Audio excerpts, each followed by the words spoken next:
StoryBrand is a really good way to center a foundation of messaging, to clarify who the hero of the story is, which our customer is, and how we best help guide them to success. Right? Not how we give them the next greatest feature, how we guide them to a potential success. And that's sort of a broad stroke of how we use StoryBrand to help our clients build that messaging foundation. Clay, I got a coffee fact for you. We're going to talk a lot about increasing revenue, ramping up those conversions, and a little bit about coffee. All right, Clay, I got a good little coffee fact here for you today. Bring it. On this episode, coffee in the 17th century was banned multiple times. No way. They tried. Look at us now. I'd say that it's in our favor. It's in good hands. It's in good hands. Hey, welcome back to Coffee and Conversion, where we're going to talk all things marketing, how to build up a good pipeline, and then how to convert to get more revenue. And marketing is a phenomenal way to do that. And so one of the things that, we also have coffee. Oh yeah, a little bit. Yeah, I'm on my fifth cup of coffee. For I've the day. I've got to slow down. I actually just finished this, so there's nothing in this cup anymore. Oh no. Stage prop. Well, when you're talking about what happened in the 17th century, it reminds me of the Industrial Revolution and how we're also going through a revolution today. Dun, dun, dun. The AI revolution. We are. But there's so much in the space of marketing and sales that AI is touching. A recent impact has actually been StoryBrand AI. Yep. Now, let's just put it as simply as possible. There was a lot of drama in the community when there was an announcement last year that StoryBrand AI was coming out. And that's for a different podcast entirely. But I want to talk about it. And I want to talk about StoryBrand in general. So, Luke, I want to actually toss it to you real quick. Value of StoryBrand, how it works, what's the function of it? Yeah. One of the we were just talking about this. One of the issues we often find with companies is that companies that come to us, they feel like they need to differentiate. We don't want to sound like the competitor down the street. We don't want to sound like someone else. We need to really clarify our message to make sure we look different. And that's that's oftentimes how people come to us. And you and I have both been in messaging sessions using the StoryBrand model where we come out of it, we provide a really amazing, clear and simple message and this is really the value of StoryBrand. It provides clear, simple messaging that doesn't create confusion and speaks right to the target market you want to sell into.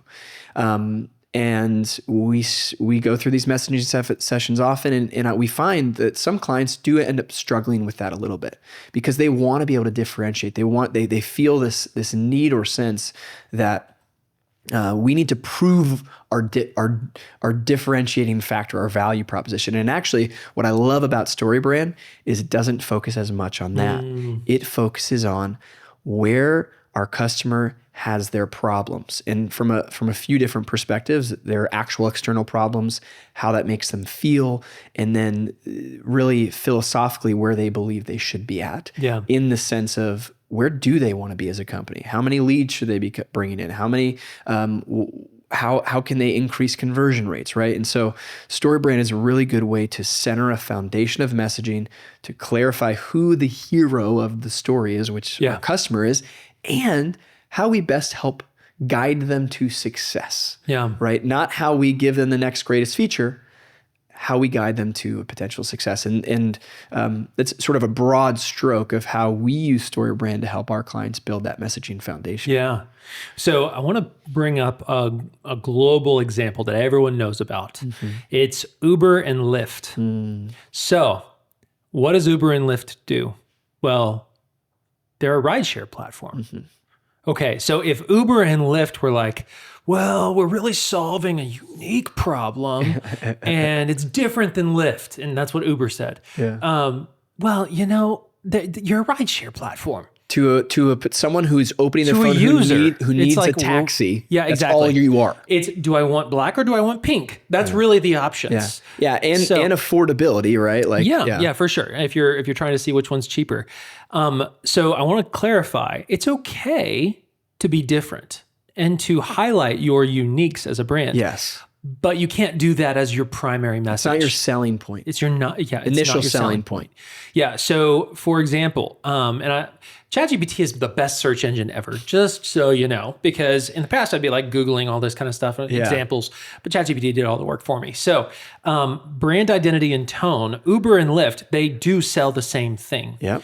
The difference between those is their authority. Yep. And in StoryBrand, we love to ensure that you as the brand are really highlighting how you're guiding your customer to success. Yeah.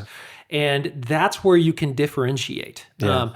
But you've got to have a want. That want is, I need to get from point A to point B, and I don't want to walk or ride a bike, and I don't have a car. Yeah. So I'm going to use a rideshare app. Okay, so that is what they're looking for. Yeah. What problem are they solving? Well, I already identified it.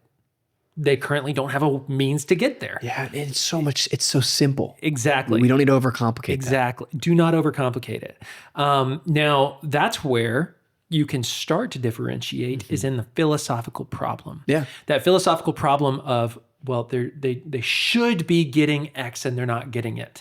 And this is where I think Uber's struggling a lot because Lyft is all about safety, community, friendliness, and being driver focused. So they're going to get the better drivers than Uber does. So when it comes to the guide role, you can differentiate by saying, hey, this is our authority. Right. This is what gives us the right to say that we help you overcome that problem. Yeah. And so what I think a lot of brands, and even the ones that we talk to, and we'll be in a messaging session, we'll deliver the message, and then they'll be like, it just feels vanilla. It's missing it feels our plain. zhuzh. Yeah, where's the zhuzh? Yeah. Really what they're worried about is their authority.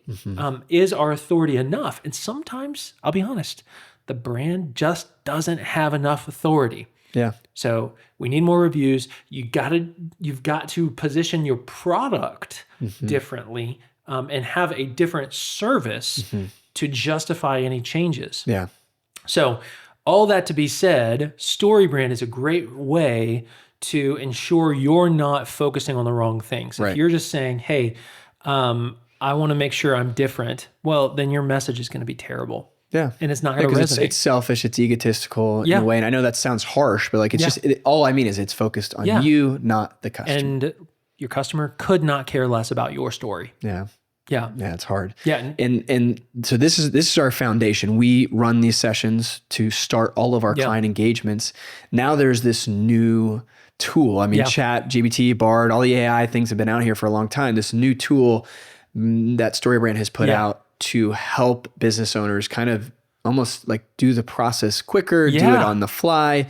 And you and I have seen benefit for especially like startups, smaller 100%. Budgets, and people who are just getting started, who maybe don't have the budget to like walk through with, partners and professionals to get everything going. 100%. So if you have read the book, Building a StoryBrand or Building a StoryBrand 2.0, you've probably seen a call to action to go and check out StoryBrand AI.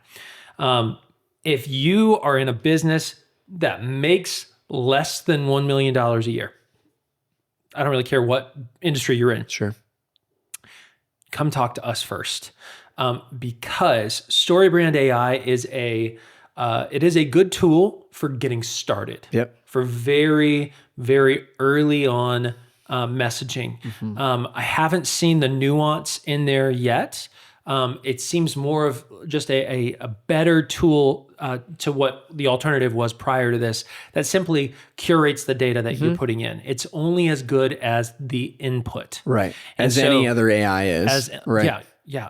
ChatGPT is only as good as the prompt. So same rings true here. And so StoryBrand AI is a good tool if you don't have much money to invest and you're just getting started in marketing and you want to have something out there.